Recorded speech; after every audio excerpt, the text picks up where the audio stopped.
ഇപ്പോൾ ഞാൻ എൻ്റെ ജീവിതത്തിൽ വളരെ ചെറുപ്രായത്തിൽ തന്നെ വളരെ ഒരു ആധ്യാത്മികമായ ഒരു അന്വേഷണവും അല്ലെങ്കിൽ ഒരു ഗുരുമാർഗത്തിൽ വിശ്വസിച്ച് ചില അനുഭവവശങ്ങൾ, അതായത് മനസ്സിൻ്റെ ഒരു വിറ്റ്നസ്സായി നിന്നുകൊണ്ട് ആധ്യാത്മികമായ ഒരു ഒരു ഉൾക്കാഴ്ച അല്ലെങ്കിൽ ദൈവികമായ ഒരു ഒരു അനുഭവത്തിൻ്റെ ഒരു സ്ഫുരണം ഉണ്ടായപ്പോൾ ഈ മാനസികമായ തലത്തിൽ ഉണ്ടാകുന്ന സംഭവിക്കുന്ന നന്മ തിന്മകളും അല്ലെങ്കിൽ ഇതിൻ്റെ പ്രവൃത്തികളെക്കുറിച്ചൊരു ഉൾക്കാഴ്ച ഉണ്ടായ സ്ഥിതിക്ക് ഞാനിത് സംസാരിക്കാതിരുന്നാൽ അവിടെയാണ് ഒരു തെറ്റ്. കാരണം ഇതുപോലുള്ള കാര്യങ്ങളുടെ വ്യക്തമായ ശരിയും തെറ്റും, അല്ലെങ്കിൽ ഇതിൻ്റെ ഇവിടെ നടക്കുന്ന പ്രവൃത്തി എന്താണ്, അല്ലെങ്കിൽ ഒരു ഗുരുമാർഗത്തിൻ്റെ പ്രോസസ്സ് എന്താണ്, അല്ലെങ്കിൽ കർമ്മസഞ്ചയങ്ങൾ എങ്ങനെയാണ് പൊട്ടുന്നത്, അല്ലെങ്കിൽ ഇതിൻ്റെ ഈ രീതിയിലുള്ള ഒരു പരിണാമത്തെക്കുറിച്ച് വ്യക്തമായി അറിഞ്ഞിട്ട് ഞാനൊന്നും സംസാരിക്കാതിരുന്നാൽ അവിടെയാണ് തെറ്റ്. അപ്പം ഞാൻ ഇത് കണ്ടിട്ട് കണ്ണടച്ച് ഇത് എൻ്റെ വിഷയമല്ല എന്ന് പറഞ്ഞ് കണ്ണടച്ചിരുന്നാൽ അവിടെയാണ് തെറ്റ്. കാരണം നമുക്കിതുപോലുള്ളൊരു ഇൻസൈറ്റ്, ദൈവികമായിട്ട് ഇങ്ങനെ ഒരു ഇൻസൈറ്റ് തരുന്നത് തന്നെ നമ്മളത് ഷെയർ ചെയ്യാൻ വേണ്ടിയാണ്.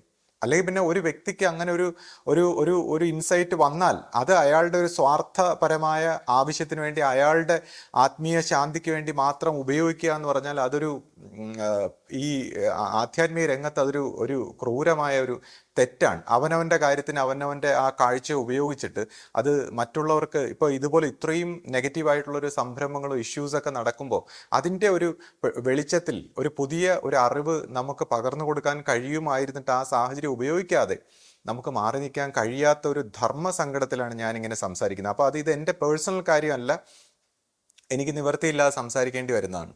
പിന്നെ ഇപ്പോൾ ശരിയും തെറ്റിനെയും കുറിച്ചൊക്കെ പറയുമ്പോൾ ഇപ്പോൾ എന്നെ സംബന്ധിച്ച് ഇപ്പോൾ ശ്രീജിത്ത് അങ്ങ് വളരെ നല്ല വ്യക്തിയാണ്, അല്ലെങ്കിൽ ആശ നല്ല വ്യക്തിയാണ്, അങ്ങനെയൊന്നും അല്ല നമ്മൾ പറഞ്ഞു വരുന്നത്.